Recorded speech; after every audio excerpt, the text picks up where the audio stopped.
They tried kindness, but now the galaxy will feel their fury. First contact.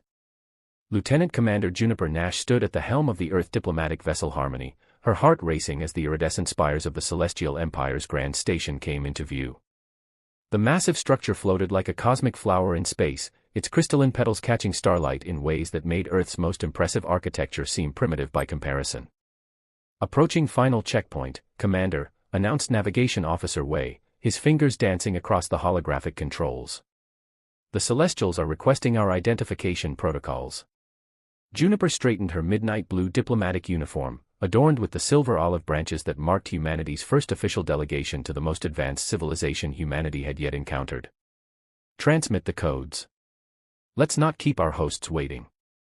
The past 3 months had been a whirlwind since humanity's deep space probes had detected the Celestial Empire's presence. Their technology was centuries beyond Earth's, their culture a mystery wrapped in ethereal beauty. Now, as humanity's diplomatic attaché, Juniper carried the weight of first contact on her shoulders. The station's docking bay shimmered with an energy field as the Harmony passed through.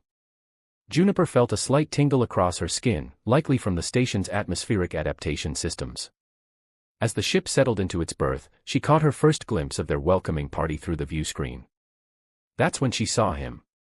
Among the assembled celestial diplomats stood a figure that made her breath catch. Tall and graceful, with skin that seemed to hold the same iridescent quality as the station itself, he moved with an otherworldly elegance that immediately drew her eye. His name was Zephyr, as they would soon learn, the Empire's youngest diplomatic consul in centuries. "Remember the briefing," Captain Reeves whispered as they prepared to disembark. "The Celestials are extremely formal. Any misstep could jeopardize humanity's chance at an alliance," Juniper finished. "I know, Captain. I've memorized every protocol." But no protocol had prepared her for the moment Zephyr's crystalline eyes met hers. As the delegation descended the ship's ramp, he stepped forward, his silvery robes flowing like liquid starlight.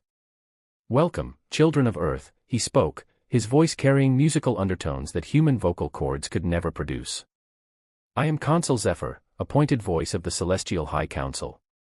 Juniper stepped forward, performing the traditional greeting gesture they'd studied, right hand over heart, left extended palm up. "The people of Earth are honored by your welcome, Consul. I am Lieutenant Commander Juniper Nash, diplomatic attaché." Something flickered in Zephyr's expression, surprise, perhaps, or curiosity. He mirrored her gesture with fluid grace, but his eyes remained fixed on hers a moment longer than formal protocol dictated. The following days became a dance of careful diplomacy. Juniper attended countless meetings, explaining Earth's hopes for technological and cultural exchange while trying to address the Celestials' concerns about humanity's warlike history. But it was the moments between meetings that tested her professional resolve. She would find Zephyr in the station's botanical gardens, studying Earth plants they'd brought as gifts. He asked endless questions about human art, music, and emotion, concepts his people viewed with a mixture of fascination and concern. "Your species feels so deeply," he observed one cycle, as they watched Earth's sun as a distant point of light through the garden's transparent dome. "It frightens many of my people. Does it frighten you?" Juniper asked, noting how the starlight played across his features. "No," he answered softly. "It intrigues me. We Celestials prize order, logic, the perfect arrangement of cosmic forces. But watching you, seeing how passion drives innovation in your people, it makes me wonder what we've sacrificed for our perfection." Their conversations grew longer, their encounters more frequent. Juniper found herself sharing personal stories, teaching him Earth gestures, explaining human concepts of friendship and connection. In turn, Zephyr revealed glimpses of the person behind the diplomatic facade, an artist in a society of scientists, a dreamer among pragmatists. But their growing closeness didn't go unnoticed. Whispers spread through both delegations. The Celestial High Council sent subtle warnings about maintaining proper distance from lesser-evolved species. Captain Reeves reminded Juniper daily about the mission's importance. The breaking point came during a cultural exchange ceremony. Juniper was demonstrating Earth dance, a controversial inclusion that she'd had to fight for. As she moved to the gentle strains of a classical Earth composition, she felt a shift in the room's energy. Zephyr had stepped forward, his usual reserve forgotten as he moved in perfect harmony with her steps, their bodies never touching but connected by something deeper than physical contact. The dance ended to shocked silence. In the days that followed, both their superiors made it clear, the future of human-celestial relations couldn't be risked for whatever was developing between them. Now, standing in a quiet observation deck, Juniper watched ships dock and depart, each one carrying the weight of two civilizations' hopes for cooperation. Behind her, she heard the familiar whisper of Zephyr's robes. "The Council is pleased with the preliminary accords," he said, his voice carrying that musical quality that had first captured her attention. "They believe our peoples can find a way forward." "Together," she asked, the word carrying more meaning than either of them could safely acknowledge. "Perhaps," he replied, moving to stand beside her. "But first, we must each understand our place in this vast cosmos." As they stood watching the stars, Juniper realized that first contact had changed more than just humanity's place in the universe. It had changed her heart in ways that no diplomatic protocol could have predicted. The question was, in a galaxy of strict hierarchies and ancient traditions, could love find a way to bridge the void between stars? Hidden stars. Captain Lyra Winters never planned to become a refugee smuggler. Yet here she was, commanding the merchant vessel Starweaver, its cargo holds secretly retrofitted to transport the persecuted Etherians through contested space.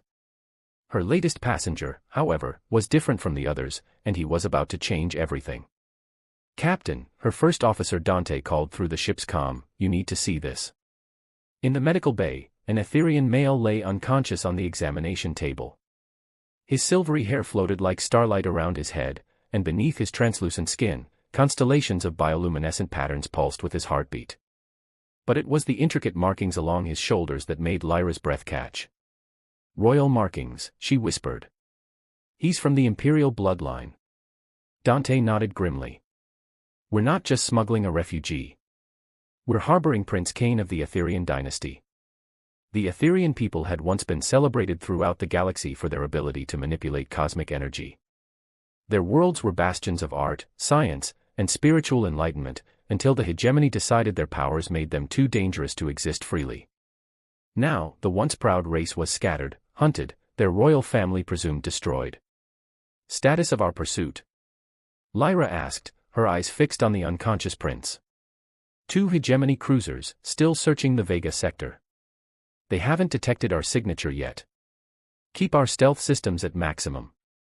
I'll stay with him, notify me the moment he wakes." Hours later, Lyra was reviewing star charts when she noticed his breathing change. The prince's eyes opened, revealing irises that shimmered like aurora borealis. "You're safe," she said quickly, raising her hands in a peaceful gesture. "You're aboard the Starweaver." "I'm Captain Lyra Winters." "The smuggler who aids my people," he replied, his voice carrying the melodic quality unique to Etherians. "Your reputation precedes you, Captain." He attempted to sit up but faltered. "Easy," Lyra steadied him. "The energy drain from your escape took a toll. You need rest. Rest is a luxury I cannot afford. The information I carry must reach the resistance." His eyes met hers with fierce intensity. "The hegemony has discovered our sanctuary world." Lyra's heart sank. The hidden planet where thousands of Etherian refugees had found shelter, its location was supposed to be impossible to trace. How? A traitor within our own ranks. Someone with access to the royal encryption codes. His bioluminescent patterns flared with emotion. "My sister and I were the only ones who escaped the initial attack. She took half the evacuation codes, I took the other half. We separated to ensure at least some of our people would survive." "And your sister?" Pain flickered across his ethereal features. "Her ship was hit entering the quantum belt. I don't know if she survived." Over the next few days, as they navigated through treacherous space, Lyra found herself drawn into Cain's world. He taught her about Etherian culture during quiet night cycles, describing cities built from crystallized starlight and gardens where constellation flowers bloomed in zero gravity. In turn, she shared stories of her own journey, from Alliance military officer to independent captain, choosing to risk everything to help those in need. She noticed how he listened with genuine interest, how his eyes followed her movements when he thought she wasn't looking. "Your people call us star-touched," he said one evening, as they shared a meal in her private quarters. "They believe our connection to cosmic energy makes us somehow divine." "And it doesn't?" Lyra asked, watching the way his skin seemed to glow from within. Cain smiled, the expression transforming his aristocratic features. "We're as mortal as any species. We love, we fear, we hope." His hand moved closer to hers on the table. "We feel." The moment was shattered by alarm klaxons. "Captain, to the bridge." Dante's voice crackled through the calm. "Hegemony warships on intercept course." They raced to the bridge together, professionalism overtaking the intimate atmosphere of moments before. The tactical display showed 3 enemy vessels emerging from quantum space. "They're charging weapons," Dante reported. "Evasive pattern Delta," Lyra ordered, sliding into the captain's chair. "Prepare for quantum jump." "Wait," Kane stepped forward, his patterns pulsing rapidly. "I can help. My abilities, I can create a cosmic distortion field. It will mask our jump signature." "That kind of energy manipulation could kill you in your weakened state," Lyra protested. "Better one life than thousands." His eyes met hers. "Trust me, Captain." Time seemed to slow as Lyra made her decision. Everything she knew about smuggling told her to protect her ship and crew first. But everything she'd come to know about Kane told her to trust him. Do it. What followed was both beautiful and terrifying. Kane's body began to glow, his patterns brightening until they were almost blinding. Outside the ship, space itself seemed to ripple and bend. "Jump drive ready," Dante called. "Now." Lyra ordered. The Starweaver leaped into quantum space just as Kane collapsed. Lyra caught him before he hit the deck, cradling him as his light dimmed to a soft glow.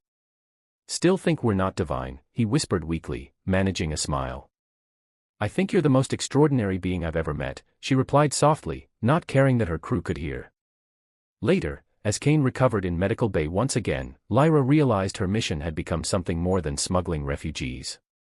She was now part of a struggle for survival that would determine the fate of an entire civilization.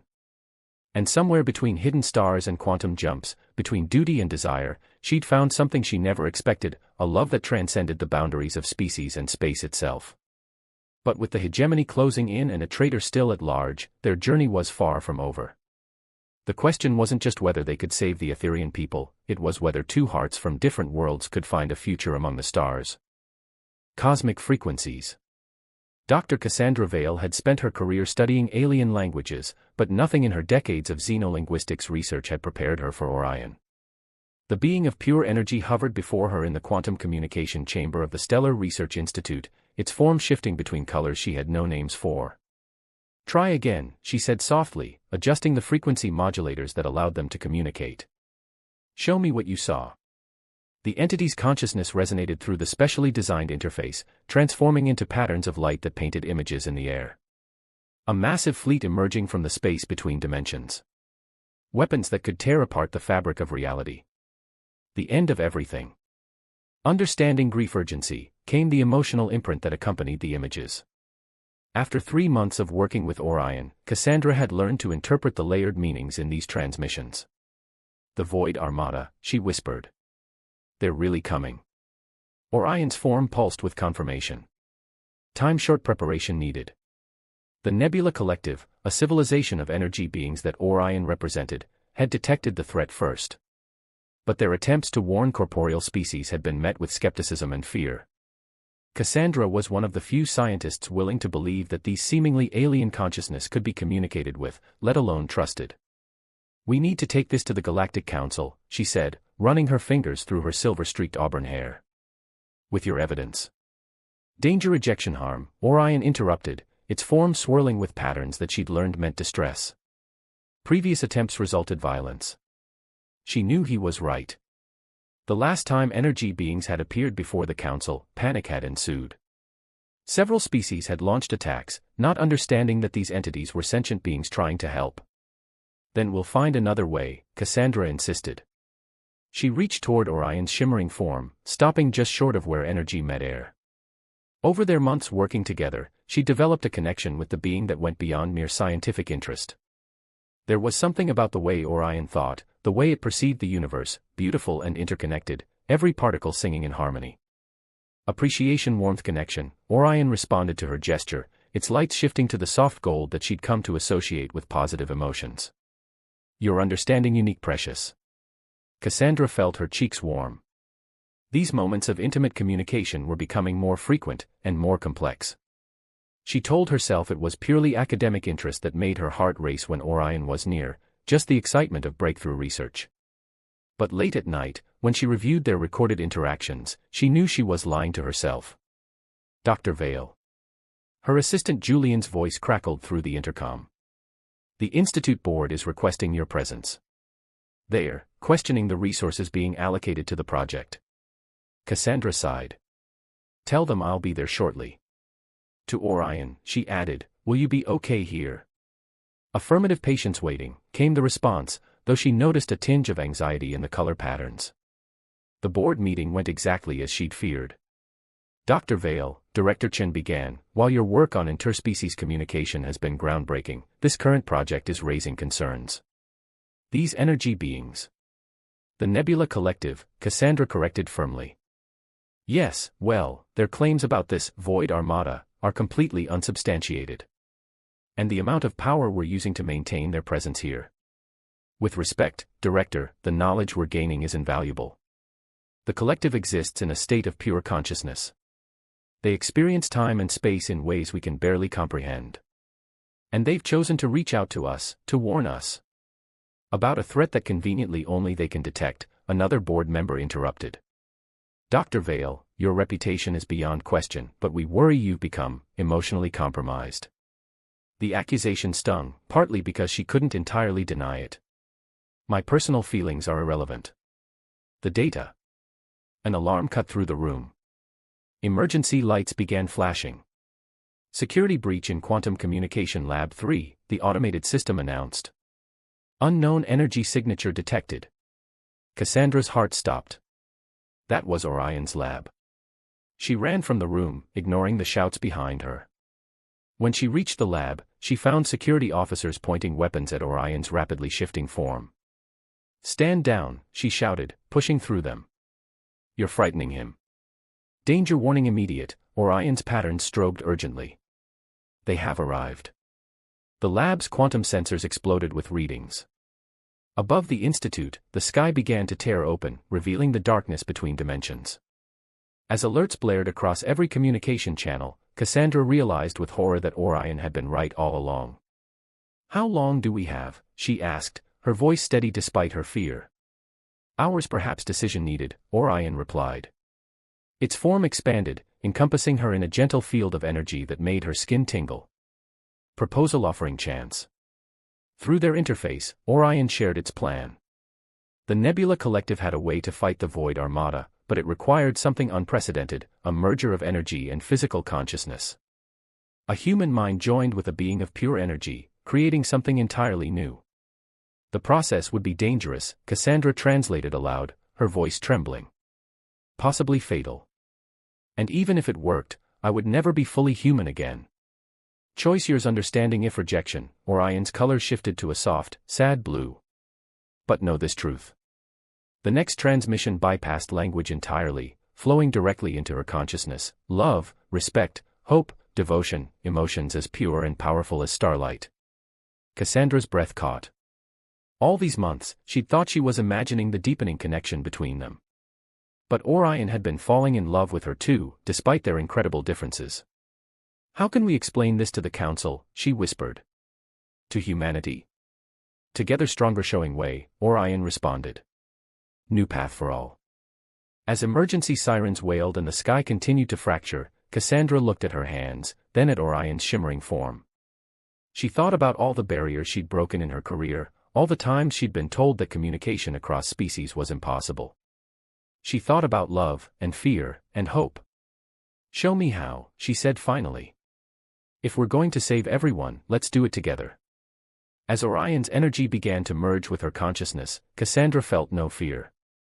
She was about to become something entirely new, not just a bridge between species, but proof that love could transcend the very boundaries of existence. And perhaps, in becoming something unprecedented, they would show the galaxy a new way forward. Joy Unity beginning, came Orion's final separate transmission before their consciousness began to merge. The universe, Cassandra realized, would never be the same. Neither would she. Stardust Redemption. Phoenix reads Rule Number 1, never steal from the same place twice. Rule number 2, avoid anything involving crystalline beings. She'd broken both rules tonight, hanging from a maintenance shaft in the royal treasury of Lemuria, her prize, a quantum core processor, tucked safely in her pack. Come on, Jinx, she whispered to her AI companion, tell me you've got those security protocols cracked. Working on it, boss, the AI chirped in her earpiece. But there's something weird about. A crystal blade pressed against her throat, its edge catching the ethereal light that emanated from the treasury walls. Don't move, a melodic voice commanded. Phoenix froze, not from the blade but from the voice. She knew that voice. Hello, Nova, she said, managing a roguish grin despite her predicament. Still playing royal guard? Still playing thief? Nova stepped into view, and Phoenix's breath caught as it did every time she saw the Lemurian. Nova's crystalline form captured and refracted light in mesmerizing patterns, her core pulsing with internal radiance. But it was her eyes, deep violet with flecks of starlight, that had haunted Phoenix's dreams for the past year. You know me, Phoenix shrugged carefully against the blade. Can't resist a challenge. The quantum core isn't for you, Nova said, her voice hardening. Return it, and I might let you leave with all your limbs intact. Tempting, but I've got buyers waiting. Besides, Phoenix's grin widened, you won't hurt me. You never could. Nova's blade pressed slightly harder. People change. Places too, Phoenix countered. Like this treasury. New security since my last visit. Almost like someone wanted me to break in. A flicker of something, worry. Fear. Crossed Nova's crystalline features. Before she could respond, Jinx's urgent voice cut through Phoenix's earpiece. Boss, you need to see this. Patching into your neural display.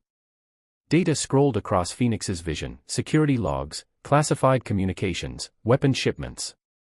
Her playful expression vanished. Nova, what's really going on here? Nova's blade lowered slightly. You need to leave. Now. Forget what you saw. Your people are pacifists. Why are you stockpiling quantum weapons? Phoenix studied Nova's face. Unless, you're not working for the Lemurian crown anymore, are you? A distant explosion rocked the treasury. Alarms blared. Nova grabbed Phoenix's arm, pulling her into an alcove as guards ran past. You don't understand what's at stake. Then explain it to me. Phoenix's hand covered Nova's, feeling the cool smoothness of her crystalline skin. Remember Centauri Prime? When you saved my life instead of completing your mission. Let me return the favor. Nova's internal light pulsed with emotion. The crown has been infiltrated. Something is corrupting our leaders, turning our peaceful technology into weapons. I joined a resistance movement, trying to find proof. But now. Now you're in too deep, Phoenix finished. She pulled out the quantum core. This isn't just a processor, is it? It contains evidence of the corruption. Names, locations, plans. But I couldn't extract it myself without raising suspicion. I needed a thief, Phoenix said. You could have just asked. Would you have believed me? Probably not, Phoenix admitted. She thought of their history, the cat-and-mouse games across star systems, the tension-filled encounters, the one passionate night on Centauri Prime before duty tore them apart. But I always trusted you. Another explosion, closer this time. Nova's crystal blade retracted. The other faction must have discovered our plan. We need to move. Jinx, Phoenix called, escape route. Maintenance shaft C leads to a private landing pad, the AI responded. But you've got company coming from both directions. Phoenix unholstered her pulse pistol. Like old times. This isn't a game, Phoenix, Nova warned, but there was a familiar warmth in her voice. They moved through the treasury's crystalline corridors, Nova's knowledge of guard rotations complementing Phoenix's talent for staying in shadows. When they encountered resistance, they fought in perfect sync, Nova's crystal blades dancing with Phoenix's acrobatic gunplay. You've been practicing, Nova observed after Phoenix executed a particularly impressive flip over a security barrier. Wanted to impress you next time we met, Phoenix winked. Though I pictured something more romantic than a heist gone wrong. They reached the landing pad where Phoenix's ship, the Stellar Ghost, waited. But as they approached, figures emerged from the shadows, guards in corrupted crystal armor, their forms twisted by unknown technology. Surrender the core, their leader demanded, voice distorted. The crown's evolution cannot be stopped. Evolution. Phoenix scoffed. You're turning your own people into weapons. Nova stepped forward, her crystal form glowing with righteous anger. You betray everything our civilization stands for. We make ourselves stronger, the leader replied. As you could be, Nova. Join us willingly, or we will simply take what we need. Phoenix saw Nova's hands trembling slightly. The corruption could affect any Lumerian, even her. She made a decision. Jinx, execute Protocol Omega. The stellar ghost's engines roared to life, its defense systems targeting the corrupted guards. In the chaos, Phoenix grabbed Nova's hand. Run. They sprinted for the ship under covering fire. Once inside, Phoenix threw herself into the pilot's seat while Nova secured the quantum core. Multiple hostile ships launching, Jinx reported. Plot a course to the Resistance base, Nova ordered. Belay that, Phoenix countered. Get us to the quantum veil. At Nova's startled look, she added, You're not the only one with contacts in the Resistance. I know somewhere safe. As they broke atmosphere, Nova placed a crystalline hand on Phoenix's shoulder. Why are you really helping me? Phoenix engaged the quantum drive before turning to meet those starlit eyes. Because a year ago, I made the mistake of walking away from the most beautiful thing I'd ever found. Not making that mistake again.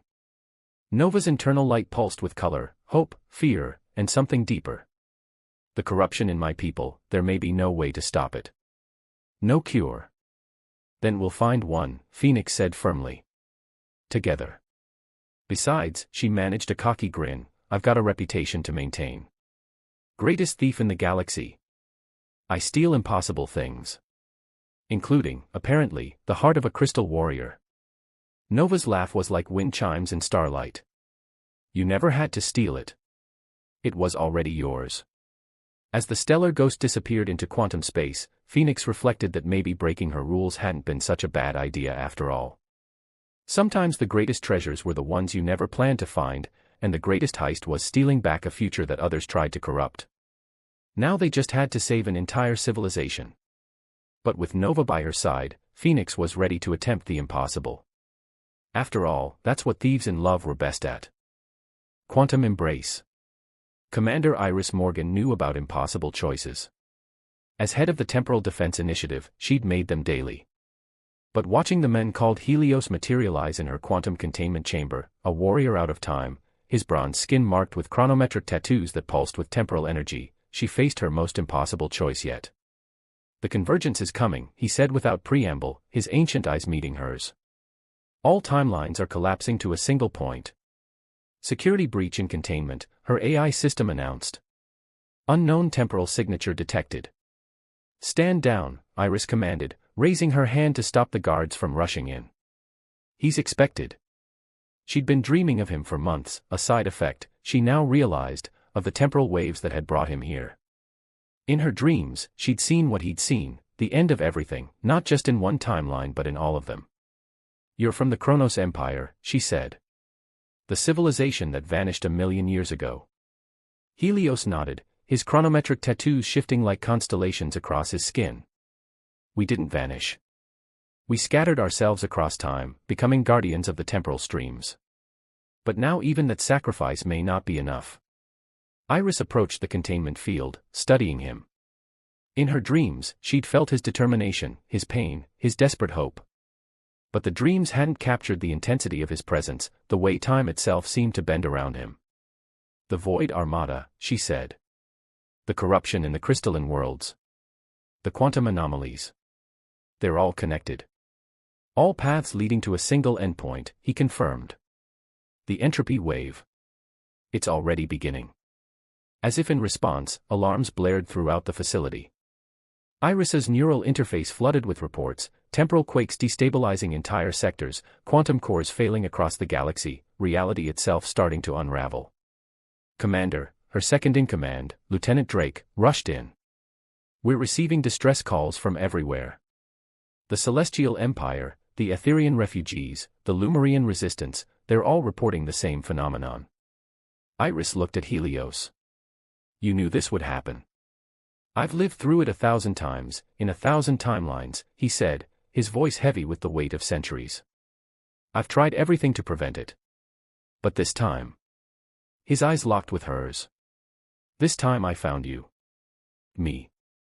In every timeline where humanity survives, you're the key. But the price. He stepped closer to the containment field. I couldn't bring myself to ask it of you. Not after watching you die trying in so many other realities. The facility shuddered with another temporal quake. Through her neural interface, Iris saw reports of ships appearing from different timelines, alternate versions of history bleeding into the present. Tell me, she demanded. Whatever the cost, we have to try. Helios waved his hand, his chronometric tattoos flaring. A holographic display appeared, showing a complex quantum equation. The Chronos Empire built a temporal matrix, a network that could stabilize all of reality. But it requires an anchor point. A consciousness that exists simultaneously across all timelines. A human mind linked to temporal energy, Iris realized. Like your tattoos. The process would merge your consciousness with the time stream itself. You would exist in all moments at once, holding reality together.